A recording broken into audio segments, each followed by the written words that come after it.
Olá, tudo bem? Estamos recebendo aqui a jornalista Sinara Menezes. Sinara, boa noite, boa tarde. Acho que é boa noite já, né? Boa noite, 19h40. Tudo bom, Já, né? Carla? Para mim já é noite. Prazer conversar com você. Obrigada, querida. Obrigada por ter aceitado. A Sinara foi repórter da Folha, da Revista Veja, da Carta Capital. Estou olhando aqui. Viu, Sinara? Estou na colinha aqui. Atualmente trabalha no blog Socialista Morena. Atualmente não, né? Desde 2013, né? 2012. Esse dado aí está atrasado. Novembro de 2012, eu fundei o site Socialista Morena. Ah, que legal. E tu recebeste também o troféu Mulher Imprensa como jornalista de mídias sociais. Que bacana isso aí. Foi logo na hora que eu fundei, foi logo depois que eu fundei, já ganhei o prêmio. Que legal.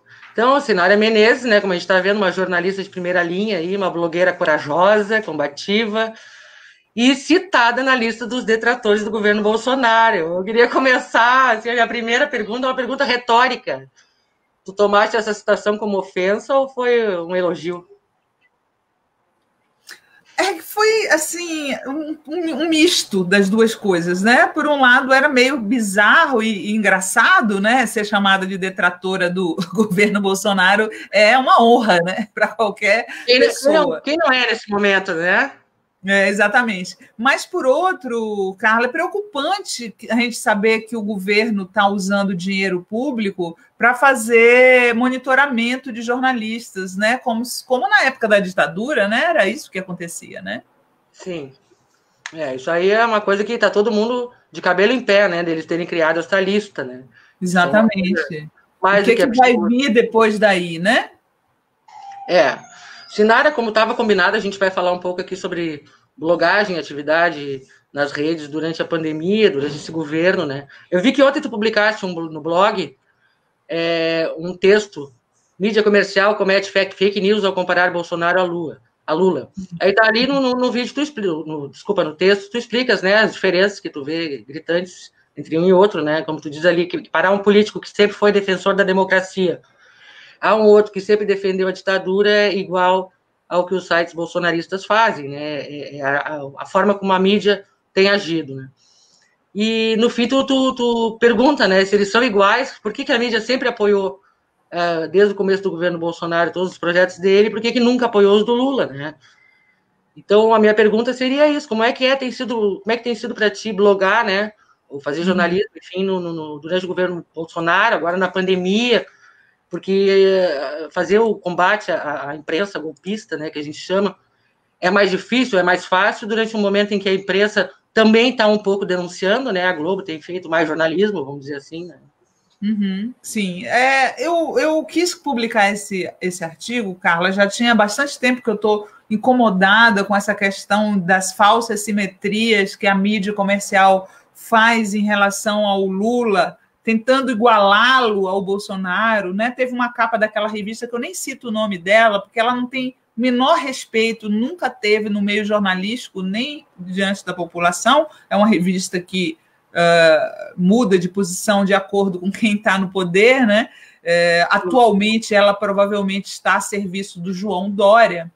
E aí ela colocou na capa o Lula e o Bolsonaro, dizendo assim, o povo rejeita a extrema-direita e a extrema-esquerda. Isso é uma mentira, né? Jornalisticamente falando, o Lula é um erro, não há exatidão nessa informação, porque o Lula nunca foi de extrema esquerda. Pelo contrário, ele foi cobrado por muita gente do nosso campo por não ser tão de esquerda quanto eles gostariam. Não é verdade, Carla? Claro, o pessoal é a prova disso, né? Não é? Então, assim, dizer que o Lula é de extrema esquerda é uma mentira. E você dizer que faz jornalismo publicando mentiras, né? O jornalista ele tem que perseguir a verdade. Claro. A fake news é o oposto do jornalismo, né? É o avesso do jornalismo.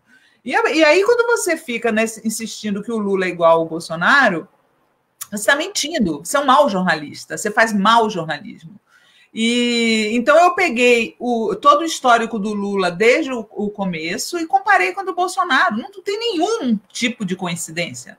Não há duas pessoas tão diferentes na política, né, quanto Bolsonaro e Lula, né? Então, assim, esse tipo de coisa as pessoas precisam saber. E eu quis fazer justamente para dizer para as pessoas, até mesmo no fato do PT, né, Carla? Não sei se você é militante do PT. Sou fundadora. Então, o Lula criou um partido com mais de 2 milhões de filiados. Um partido que é um dos maiores partidos de esquerda do mundo. O Bolsonaro não conseguiu reunir assinaturas suficientes para fundar o partido dele. Ele não conseguiu reunir nem 10% das assinaturas suficientes para fundar o partido dele. Você quer me comparar um cara desse com o Lula? Brincadeira, né? Não tem como, né? Não tem nem caminho. Eu vi que tu tá fazendo bastante lives, né?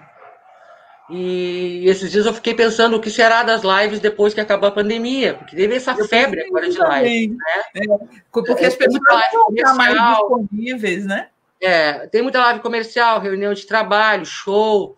E na área da política, a gente tem visto uma quantidade enorme de lives, porque as pessoas têm essa necessidade de debater, né? E não tendo os espaços físicos, elas estão usando muitas lives para isso. Tu acha que as lives vão continuar nesse mesmo ritmo? Tu acha que elas vão ter outras funções, de repente, para a militância de esquerda, quem sabe? Eu não sei. Pelo menos a gente não sabe quando essa pandemia vai acabar, né? Mas, de qualquer maneira, quando ela acabar, eu acho que a gente... não sei como vão ser esses jornais de esquerda que surgiram justamente por conta de terem lives e as pessoas estarem mais disponíveis para as lives, né? Então, por exemplo, eu convido uma pessoa para participar de uma live minha, a Zélia Duncan, por exemplo, que eu convidei semana passada. Né? Ela estava em casa. Normalmente ela estaria onde numa sexta-noite? Fazendo show. Não é isso? Fazendo show. Então, alguns tipos de live vão diminuir mesmo, certamente, né? Agora, eu fico pensando assim, os movimentos sociais, né? Eles tiveram uma situação agora em que se viram obrigadas a ter uma unidade que não havia antes, entendeu? Tu conhece gente do Brasil inteiro, do movimento negro, por exemplo, numa live, né? Tu conhece gente do mundo inteiro numa reunião sobre violência contra a mulher, sabe? Então é um negócio meio incrível, assim, que essa parte eu espero que continue a acontecer, né? Porque é tão barato também, né? Fazer um negócio desse. Muito, muito. Nossa, né? É muito mais fácil do que fazer um baita do evento, reunir milhares de pessoas. Ter um estúdio, convidar as pessoas para o estúdio, né? Tipo, um programa como Roda Viva pode trazer gente de todo o país para participar. E aí eu fico pensando, porque eu começo a fazer a retrospectiva do ano, né? E eu quero realmente achar alguma coisa boa para dizer sobre 2020. E essa foi uma coisa que eu pensei, assim, sabe? O boom das lives, né? Porque poxa, tu imagina quem passou pela outra pandemia lá da gripe espanhola, que não tinha nada, né, meu? Não tinha nem como mandar uma cartinha, não tinha nada. Era ficar em casa e deu, por um ano e tanto. A gente, pelo menos, tem as lives, a gente tem a internet, a gente tem tudo, né? Uma estrutura que nos mantém... Os serviços de streaming de filmes. Eu acho que salvou muita gente esses streamings de filmes, né? Tipo Netflix. Eu acho que salvou muita gente do tédio absoluto. E gente que curte teatro teve a oportunidade de ver isso em vídeo. Isso. Todo tipo de coisa, né? Foi um ano bem atípico, vamos dizer assim, né? Porque a gente foi obrigado, tipo, metade da população realmente cumpriu, né? O negócio de ficar em casa e tal. Mas quando tu passa pela tua mente, assim, tudo que aconteceu em 2020, tu tem alguma coisa de bom ou tu tá que nem eu, só enxergando desgraça para lembrar no dia 31 de dezembro, lá na hora de lembrar? Cara, deixa eu pensar aqui, tem que pensar um pouco, né? O que teve? Olha, não teve nada de bom esse ano, né? Eu acho que o lado bom, né? Mas a gente não sei. O lado bom, eu não peguei coronavírus, né? Então, assim, é um privilégio de eu estar em casa, né? Moro numa casa boa aqui em Brasília. Então, assim, eu não posso também dizer que me reclamar. Eu acho que tem muita gente aí que sofreu muito mais que eu, né? Sim. Mas, assim, eu não posso dizer que teve alguma coisa boa nesse ano, né? Na minha vida, assim, Profissionalmente, as lives foram, de fato, uma oportunidade, né, de crescimento jornalístico. Fiz uma parceria com a revista Fórum, que foi muito boa para mim. Eu estou lá apresentando o Jornal da Fórum, né? De certa forma, melhorou a minha independência financeira com isso, né? Que esses anos todos, como jornalista independente, foram bastante sofridos nesse aspecto financeiro. Sim.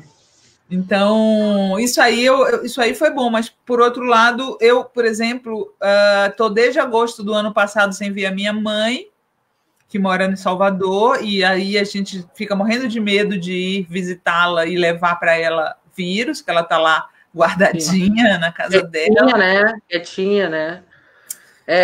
Então, tem essas questões pessoais, e aí olha para o mundo também se entristece, né? Se deprime. A história das aulas síncronas, ai, gente, foi a coisa mais chata do universo, a história das aulas síncronas, pelo amor de Deus, as crianças, eu sinto muito, sabe? Eu não sei, eu sou uma pessoa muito apegada à infância, tanto que eu costumo dizer que eu gosto mais de criança do que de adulto, sabe, Carla?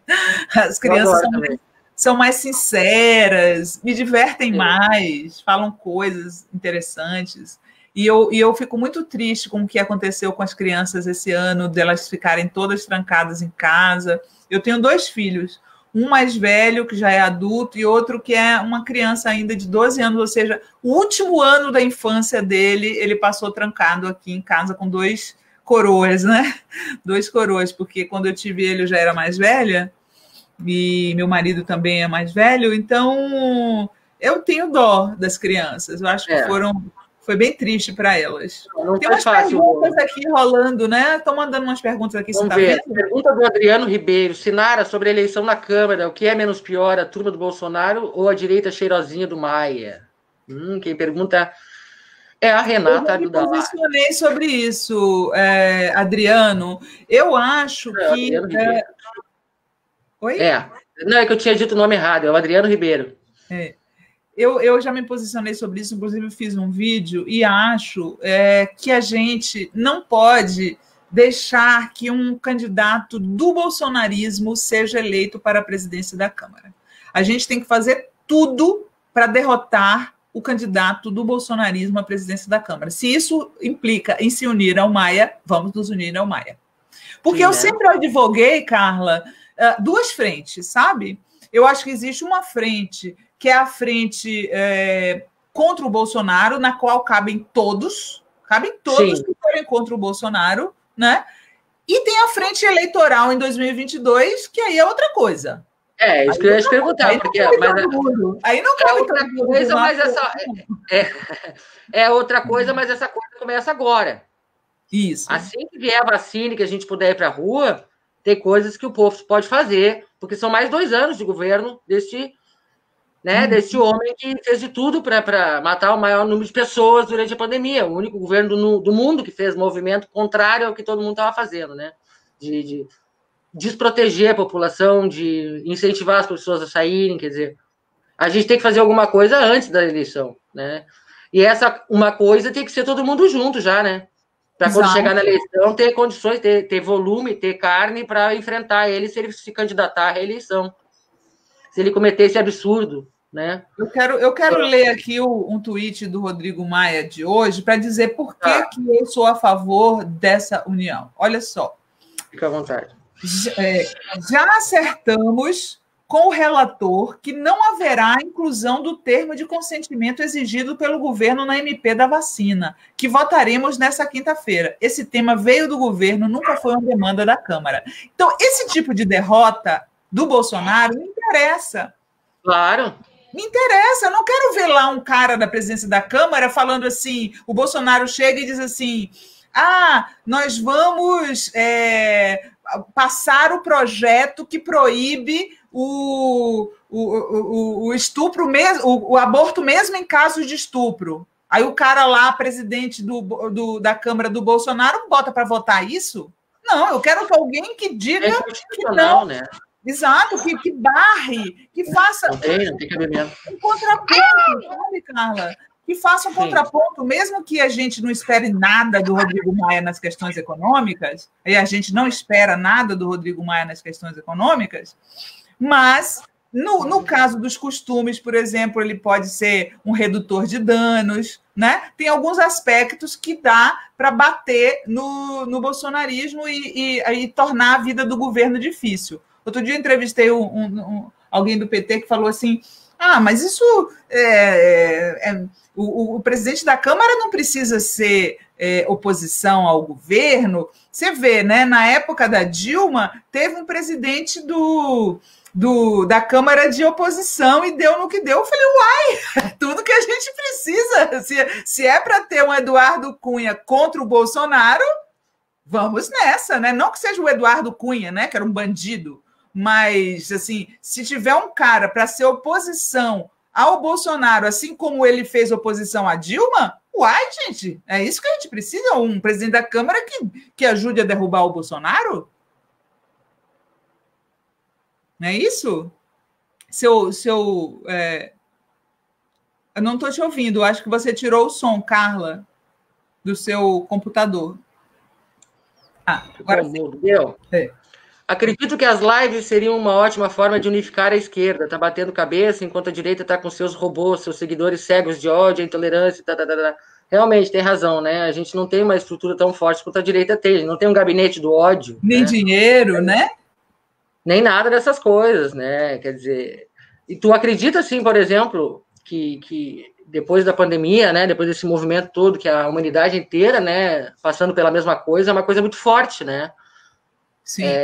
Outra coisa, essa coisa do Rodrigo Maia, tem outro tweet dele que também foi importante hoje, que ele falou assim, estamos reunidos nesse momento com líderes da esquerda, do Centro Democrático, fechando o acordo para votarmos juntos o texto do Fundeb que veio do Senado, né? Sim. Que a gente conseguiu derrubar no Senado e voltou para a Câmara, certo? E é importante que agora a gente derrube esse texto na Câmara. E se a gente tem o apoio do Centro e do Rodrigo Maia para isso, ótimo. Claro, acho ótimo. Até porque o texto original não tinha isso. O Executivo colocou isso no Fundeb. A Câmara aprovou com esse trecho. Aí chega no Senado, o Senado diz, opa lá, só um pouquinho, isso aí é inconstitucional, isso não está certo, isso nunca foi assim, né? Esse dinheiro é dinheiro público que é usado para o ensino básico público, né? E eu li ali que o Paim foi um dos que meteu o pau, né? Vamos dizer assim, no bom português, né? E reclamou muito, né? E tal. E eu sei que as coisas melhoraram para o nosso lado. Eu senti que no Senado as coisas melhoraram um pouco para o nosso lado. Nosso lado, que eu digo, é o lado dos normais, né? Dos progressistas. Porque, pelo menos, eles sentiram que eles tinham que tirar aquilo ali. E segundo ele mesmo falou, né, o Paim, teve pressão de muitos secretários de municipais e estaduais, secretários de educação, né, pedindo, por favor, né, nos socorram, porque olha o dinheiro que eles iam perder. Era uma coisa assim, 15 bilhões, aliás, né, que seriam para a educação básica pública e que iam ser desviados para a educação privada, por meio desses contratos entre o público e o privado, né? Até para folha de pagamento eles queriam colocar, né? Nessas instituições que são privadas, mas que têm acordos e contratos com o meio público. Quer dizer, não tem cabimento isso aí, né? Mas tu acha que... Agora, voltando para o astral do Bolsonaro, né? Eu tenho notado que tem um pouco menos pessoas com aquele ódio todo que rolava aí nos últimos 2 anos. Não sei se tu tá sentindo a mesma coisa. Mas, ao mesmo tempo, tem gente que não mudou uma vírgula, né?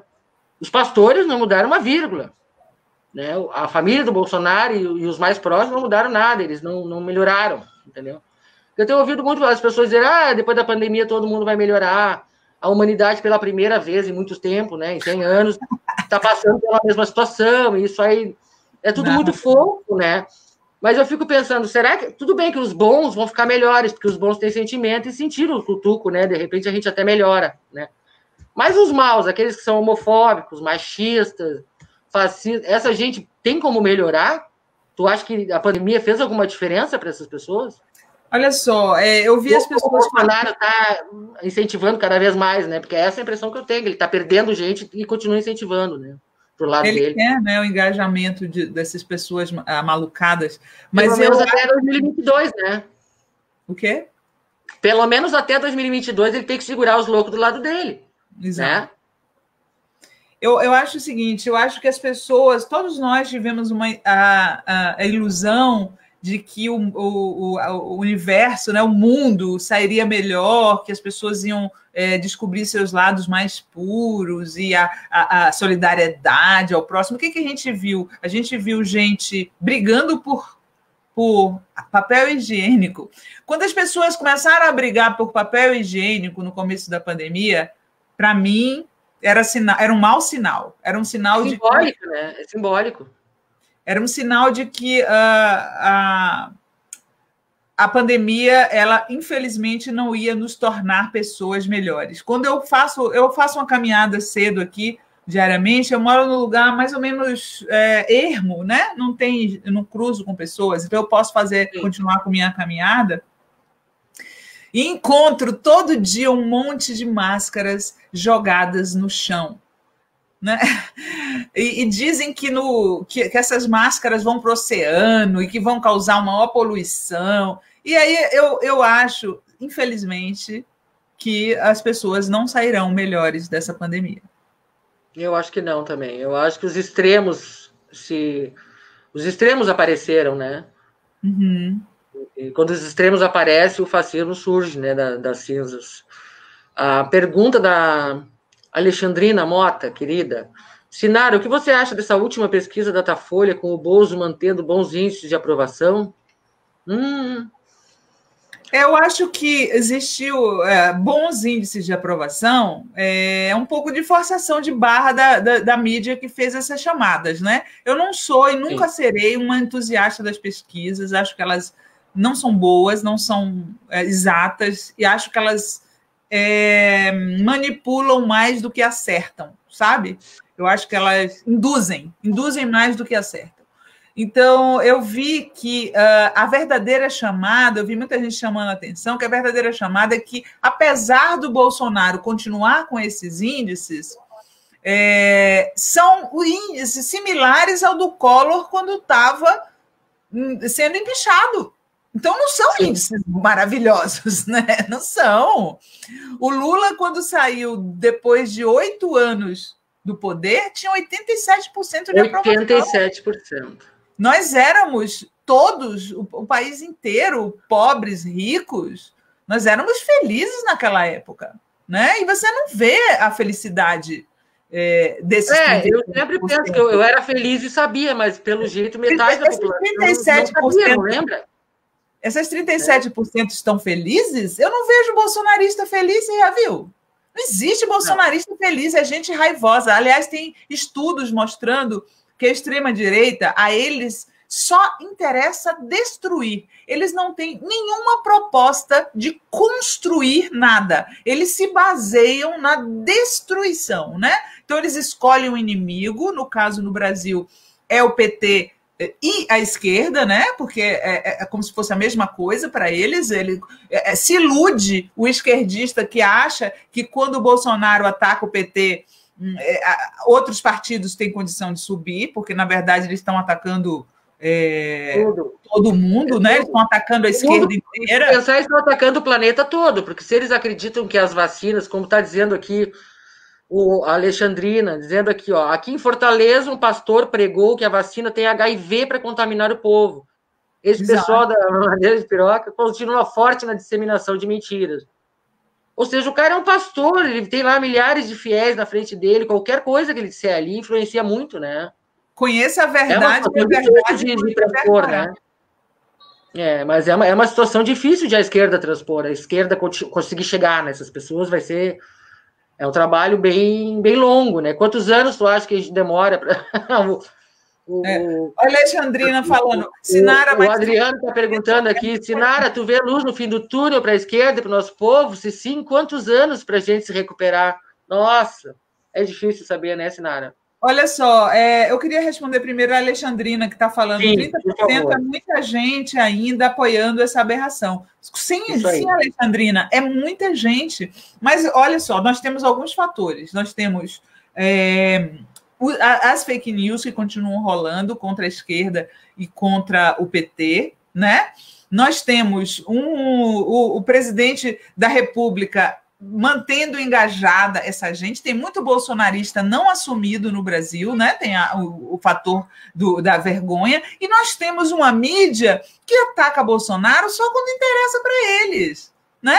Por exemplo, o SBT e a Record não atacam o Bolsonaro, né? E a Globo e a Bandeirantes atacam quando não é relacionado à economia, porque quando é relacionado à economia, eles apoiam. Então, assim, não é esquisito. Não é esquisito que essas pessoas ainda apoiem o Bolsonaro. Né? É normal, levando em consideração o que a gente está vivendo, que é um antibolsonarismo falso por parte da mídia, porque eles só são antibolsonaristas quando ele pisa no calo deles, né? Olha aqui, ó, o Luiz Fernando Emos está falando: se o Paulo Guedes cair, o impeachment vem, logo deveríamos derrubar o Guedes, hein? É difícil, né? Adriano, né? Sobre que ele perguntou aqui: se eu vejo luz no fim do túnel para a esquerda e para o nosso povo, se sim, quantos anos para a gente se recuperar? Olha só, Adriano, eu acho que a gente tem que pensar, nós de esquerda, nós temos que pensar em ganhar a eleição em 2022, mas também em longo prazo, né? E eu acho que a gente tem que construir uma frente para quando a gente voltar ao poder, a gente voltar de maneira sólida, que a gente tenha as nossas ideias, sem vergonha de apresentar as nossas ideias, né? Não vamos esconder mais alguns temas que são incômodos, né? Quando eu vejo o pessoal da Argentina agora, por exemplo, aprovando a legalização do aborto e a gente foi obrigada a ficar escondendo essa agenda todos esses anos por conta desses fundamentalistas religiosos que estão do lado do Bolsonaro agora, a gente tem que se preparar para assumir essas agendas. Sabe? Sim, e talvez isso faça com que a gente demore mais de voltar, mas quando a gente voltar, a gente vai voltar de uma maneira que a gente já conquistou, de fato, corações e mentes para o nosso projeto, né? Eu não acho que vai demorar, e acho, inclusive, que a esquerda tem grandes chances de chegar ao segundo turno em 2022. Agora, se essa direita liberal, que se diz bolsonarista, apoiar a esquerda contra o Bolsonaro, né? Porque na hora H o que a gente vê é eles indo para o lado do Bolsonaro para poder a esquerda não ganhar. Aí é complicado. Olha aqui, ó, o Luiz Fernando Emos, a Alexandrina, a Ana Ribeiro, todo mundo perguntando: e o Guedes? Não temos que derrubar o Guedes, o grande mal é o Guedes, o Bolsonaro é o Temer da vez, né? Vamos pensar. Eu acho que o Guedes... Se cai o Guedes, cai todo mundo, será? Mas se o Guedes cai, a questão é essa. Eu acho difícil o Guedes cair, né? Porque se é a única coisa que todo mundo sabe que é o que sustenta ele, o que dá o apoio a ele da mídia comercial e tal, como que a gente vai derrubar ele? Eu acho que a gente devia focar nos derrubáveis. Por exemplo, o cara das relações exteriores, o cara do meio ambiente. Eu acho que a gente devia estar em cima deles para conseguir derrubá-los. Agora você vê, né, que eles já estão cogitando colocar o Temer no lugar do cara do Ministério das Relações Exteriores, do Ernesto Araújo. O meu medo é esse, a gente derruba e vem coisa pior. Se eles colocarem o Temer, Carla, a mídia comercial vai começar a olhar o Bolsonaro com outros olhos. É claro. Com outros bolsos também, né? Exatamente. Não é verdade? Porque junto com o cara vem todo o apoio empresarial que ele traz das coisas. O Guedes é o que tem, né? O que sustenta ele é todo o aparato bancário, né? Toda a grande fortuna do país, né? Entendeu? Aqui, eu concordo, Sinara, a agenda de direitos civis e comportamentais deve estar na nossa pauta. Não deve nunca sair da pauta, né? Nunca deveria sair da pauta. Né? Jamais deveria se abandonar isso, né? Bom, então acho que essa parte aí da possibilidade do Bolsonaro se candidatar à reeleição, né? A saída que a gente vê para derrubar, né, para impedir ele de se reeleger, é uma unidade da esquerda. Aí se fala em muitas combinações, né? Algumas com Ciro, outras sem Ciro, algumas com outras pessoas também, né, que meio que pendem para a esquerda, que o centro-esquerda, né? O que tu acha do Ciro para acompanhar uma chapa junto com o PT, por exemplo? Cara, mas o Ciro não para mais de falar mal do Lula e do PT? Eu acho que isso aí é uma ilusão, né? Ai, que bom que tu respondeu isso.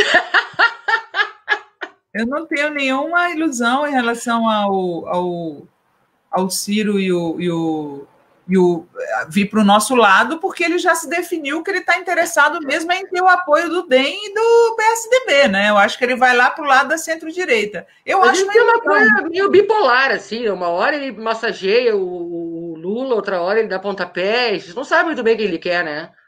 Eu sinto que é uma ilusão do Lula, sabe? Ou do Ciro. Eu acho que é uma ilusão do Ciro achar que ele vai conseguir chegar no segundo turno disputando com o Bolsonaro o mesmo espectro de pensamento que é justamente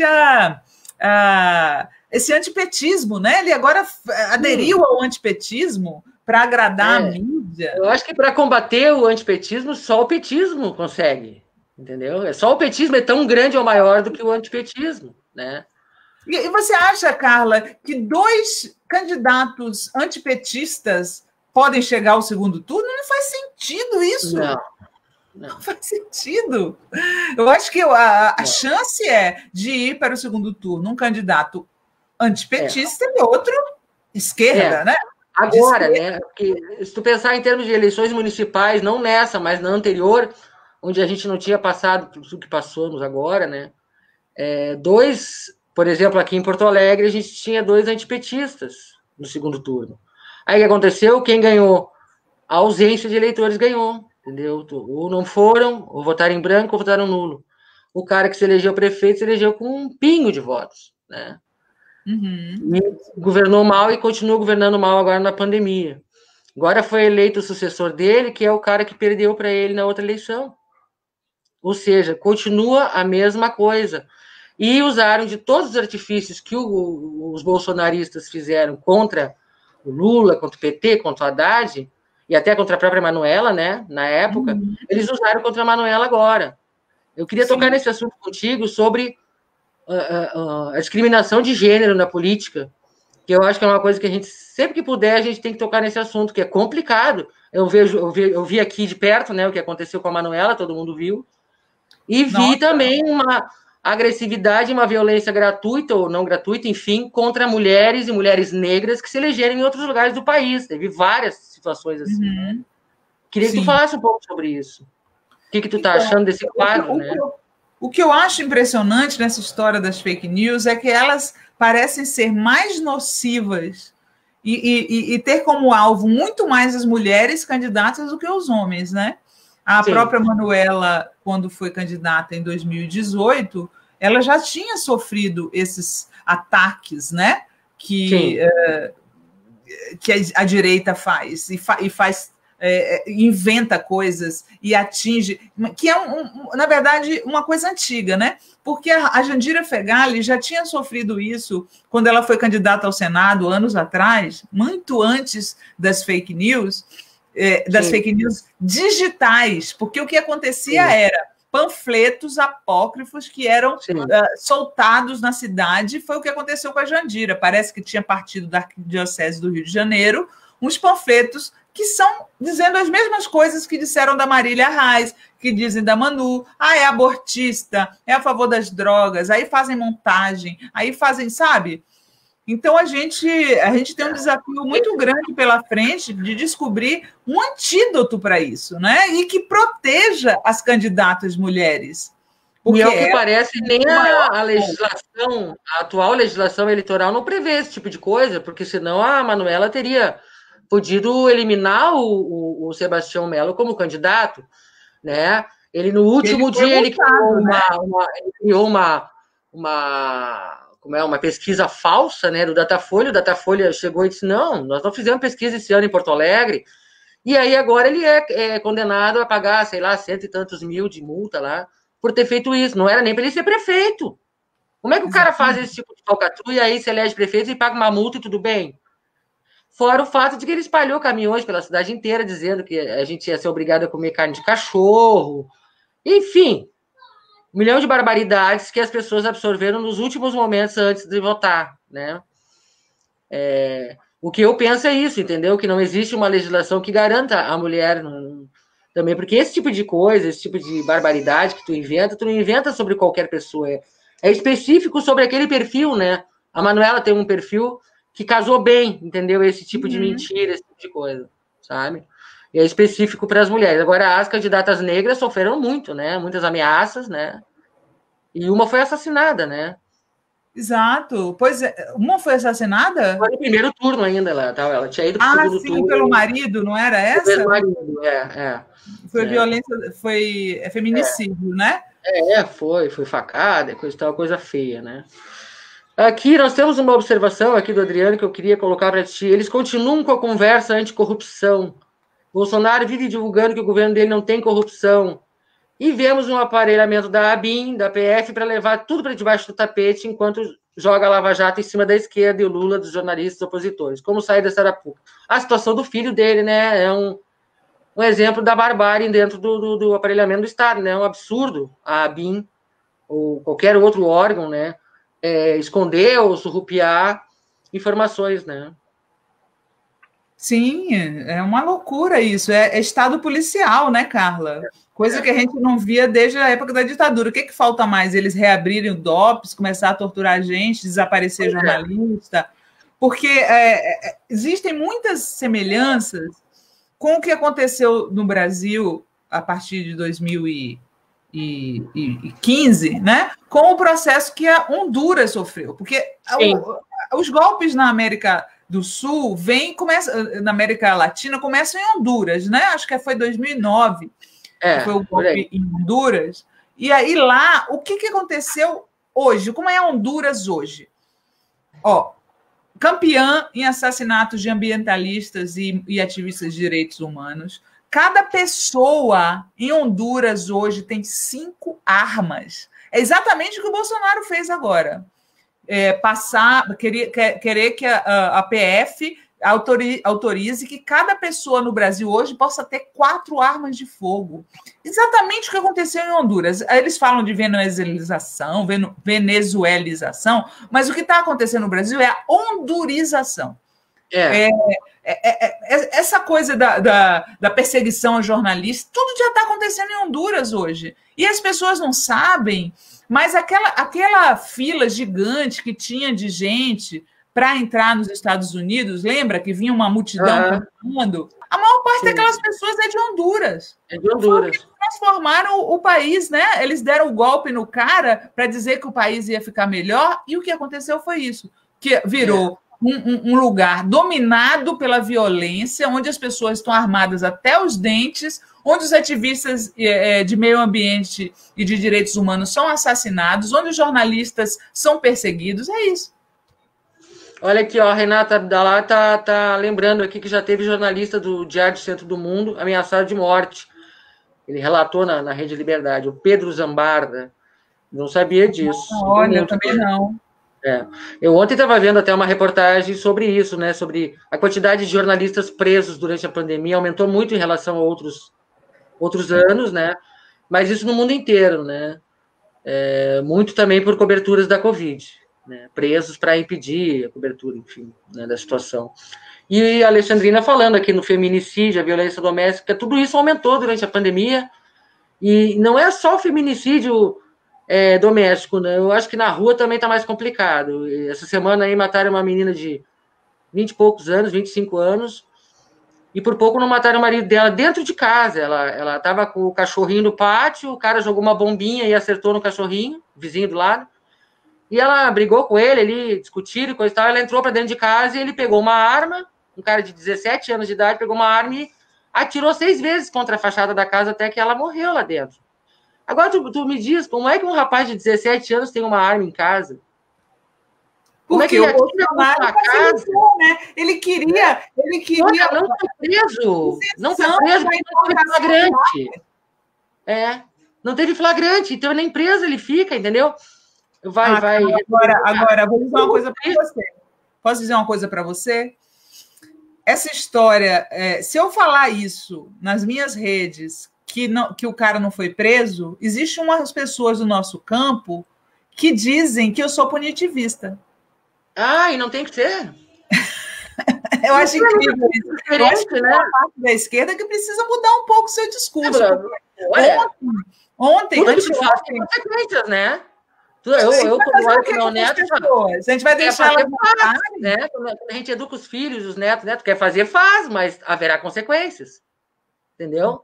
E quando a gente é adulto, a gente conhece as consequências, né? Não pode matar uma pessoa e achar que o cara pode matar e não vai preso. Que isso? Aqui, estupro nem pega cadeia de perpétuo, não tem lugar no mundo. As pessoas gostam tanto dos Estados Unidos, o estupro nos Estados Unidos, o cara pode pegar perpétuo, dependendo do estado, né? Você sabe aquele caso do cara que foi filmado espancando uma moça na rua? Vi. Ele nem foi preso. Aí eu falei assim, gente, como é que uma câmera filmando... Não serve de prova. Não vale como flagrante. Como que não vale como flagrante? Aí essas pessoas que se dizem antipunitivistas foram para cima de mim.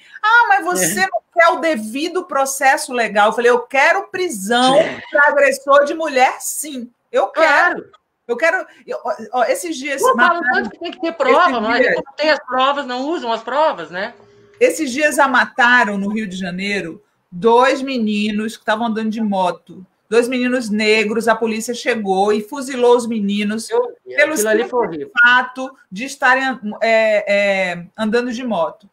Aí entrevistaram a mãe de um dos meninos. Aí a mãe falou assim, eu quero que esse cara apodreça na cadeia.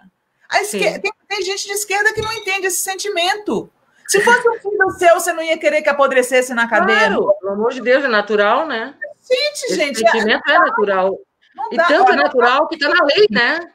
Não dá para você confundir antipunitivismo com leniência com o crime. Não dá. Sim, não. De jeito nenhum. Teve um cara em Brasília, faz 1 ano agora, né? Aliás, essa semana aconteceu um caso parecido. O cara namorou 3 meses com a moça. A gente pode considerar que é ficante, né? 3 meses. O cara foi lá, a menina terminou, ele foi lá e matou ela. Que absurdo. Completamente louco.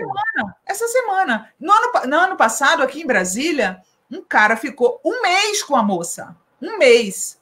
Ela trabalhava num tribunal aqui de Brasília. Ele tocaiou ela na véspera do Natal e matou ela a facadas. Olha que horror. Você não quer que uma pessoa dessa seja presa? Mas é claro que tem que ser. Como que não, gente? Mas, Sinara, vamos combinar também que a mídia não ajuda muito, né? A mídia não relata todos esses casos aí, a maior parte fica abafado, sabe?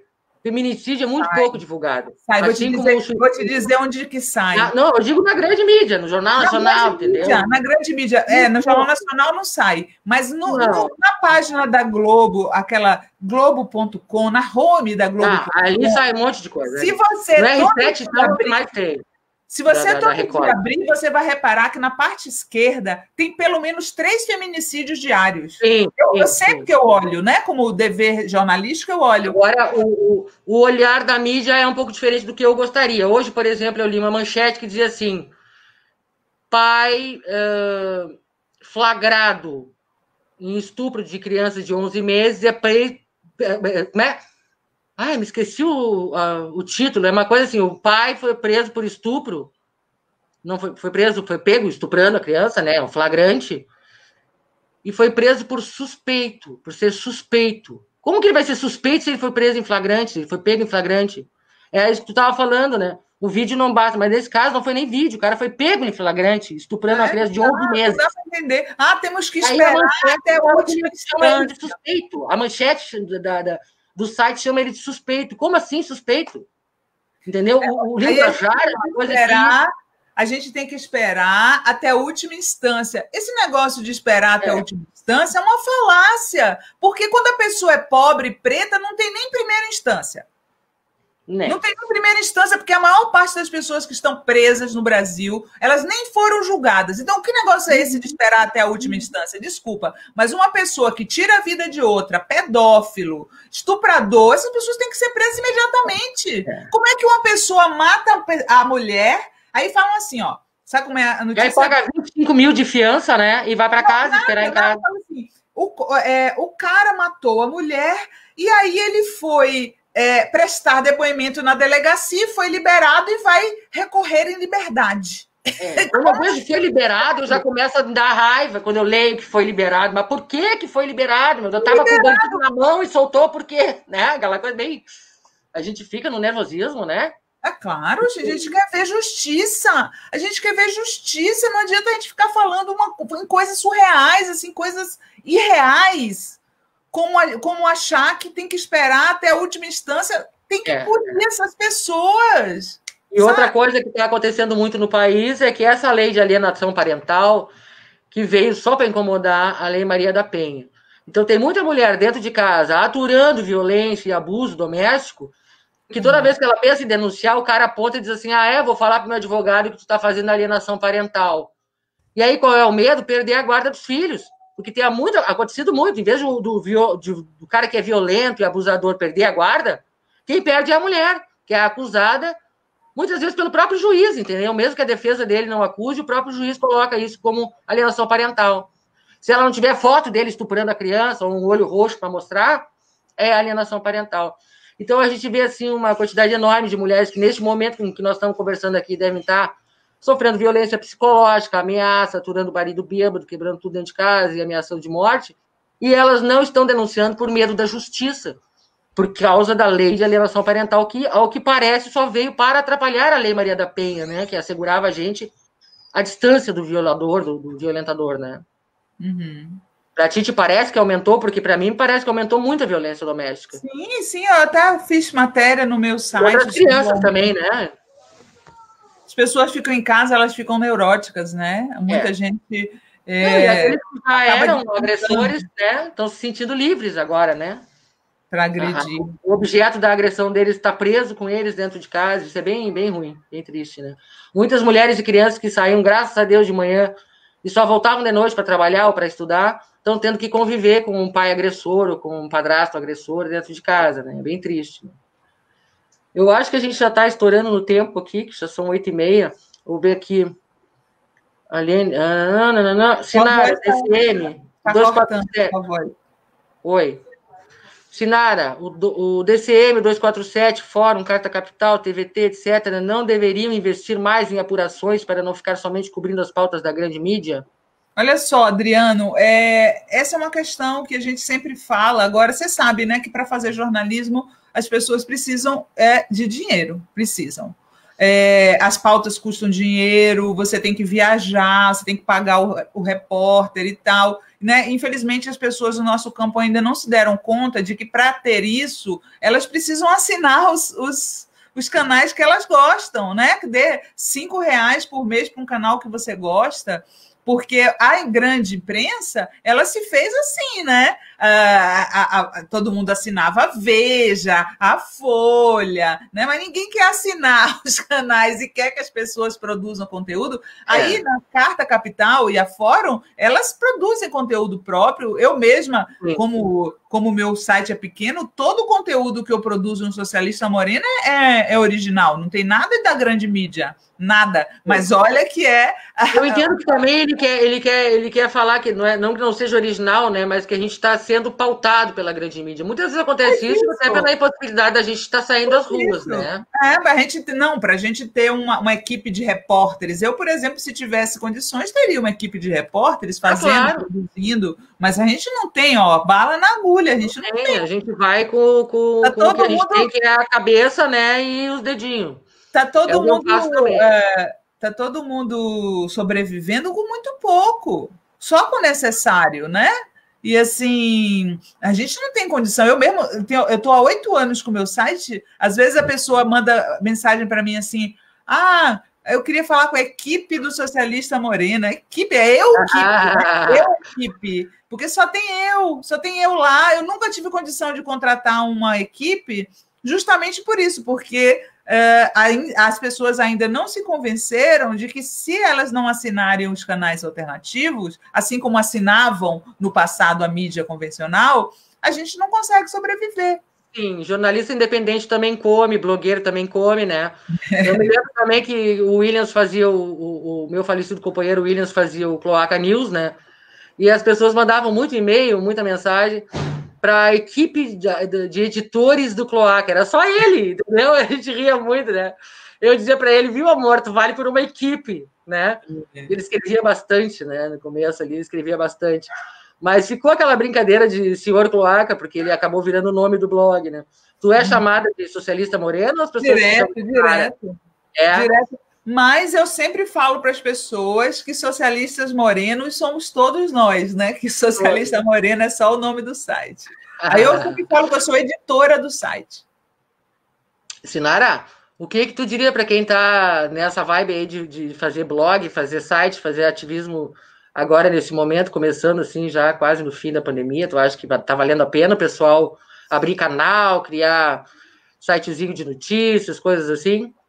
Olha, eu acho que se a pessoa quiser sobreviver nesse meio de uma maneira melhor do que a minha, por exemplo, que foi bastante complicado, porque eu sempre optei pelo texto, né, e não pelo... Agora que eu faço vídeo, eu nunca tinha feito, é fazer que nem seguir o modelo da Sabrina Fernandes, do Jones Manuel, que foram direto para o YouTube, se tornaram youtubers de sucesso, e conseguem sobreviver do que eles ganham com o YouTube. Então, o que eu aconselho é a pessoa investir num canal de YouTube ou em alguma coisa que torne rapidamente sustentável o blog dela, né? A não ser que seja uma segunda atividade, que a pessoa tenha um emprego fixo e use o blog como segunda atividade. Aí se joga mesmo. Sim, sim. Aí dá para, né, fazer por hobby, vamos dizer assim, né? Exato. E a tua mensagem principal E me diz uma coisa, nós vamos ter que encerrar aqui porque já passou o tempo. Eu queria que tu dissesse uma mensagem de final de ano para o nosso pessoal aí que está assistindo, os esquerdopatas. Dias melhores virão. A gente sabia que não ia ser fácil, né? Não podemos desanimar diante desse momento ruim que o Brasil tá passando. A gente tem que mirar na Argentina, na Bolívia, que conseguiram superar os golpistas e estão retomando o caminho correto, o caminho da esquerda, né? O governo de esquerda. A Argentina está conquistando muita coisa e eu acho que a gente tem que ser otimistas, né? Ser otimistas, mas lutar para conquistar o que a gente sonha, né? O que a gente sonha para o Brasil, sobretudo, né? Porque eu tenho certeza que as pessoas que estão assistindo a gente, que são de esquerda, sabem que a gente não sonha coisas para a gente mesmo, né? Temos os nossos sonhos individuais, mas a gente quer ver o Brasil bem para as pessoas que mais sofrem, sobretudo, né, Carla? Porque a gente está numa situação privilegiada, eu estou numa situação privilegiada, você, mas tem gente aí que está na rua. Eu fui para São Paulo passar uma semana e fiquei assustada com as pessoas na rua, as pessoas morando na rua. Eu fico tão triste de perceber que o paulistano perdeu a oportunidade de ter o que ele mais precisava nesse momento, que era um especialista em moradia. Pelo amor de Deus. O Boulos... Quanta gente foi morar na rua por não conseguir pagar o aluguel durante a pandemia, como é que tá aí? Você mora em Porto Alegre, né, Carla? Sim, em Porto Alegre tem muito morador de rua já. Muito, milhares. Esses dias eu tive que dar uma escapada até o centro para fazer uma coisa importante, porque eu não saio mesmo, né? Mas tive que ir e fiquei muito magoada, muito chateada, porque tu vê assim, é uma tristeza, tu vê aquele monte de gente deitada na rua, a calçada inteira da principal avenida, uma pessoa coladinha na outra. Família. Tu vê que essas pessoas, elas não estavam na rua antes, elas não têm nem jeito de estar ali, elas não estão confortáveis, porque elas viviam na casa delas e não conseguiram mais pagar aluguel. É como tu dissesse, eu posso estar na maior pindaíba aqui, não estou conseguindo ganhar dinheiro como jornalista, porque ninguém está conseguindo. Mas eu tenho uma casa, eu tenho um teto em cima de mim, que era da minha família, e onde eu moro. Então, isso para mim, assim, eu tenho que agradecer todos os dias. Não sei nem a quem agradecer, porque eu sou ateia, mas eu agradeço ao cosmos, entendeu? Sim. Agradeço a minha mãe e meu pai, né, que deixaram esse teto, mas eu não consigo ser feliz quando eu sei que tem milhares e milhares de crianças morando na rua, dormindo na rua. Enquanto os filhos de ricos estão discutindo se abrem ou não as escolas. É triste. Entendeu? Tem criança que não está conseguindo comer, como é que vai fazer aula online? E agora ainda querem abrir a escola. Sem ter estrutura nas escolas públicas, quer dizer que é claro que as privadas abrem, mas as públicas não vão conseguir, né? E sem vacina não dá, né? E tu tem aí, só para encerrar aqui o que eu quero dizer para ti, tu tem aí um governo que, por incrível que pareça, ele consegue chegar ao ponto de cortar o auxílio emergencial antes de comprar a vacina. Isso, para mim, é tentativa de genocídio. Bando de vagabundo, né? Para mim, já seria um caso de impeachment dele só com essa atitude, né?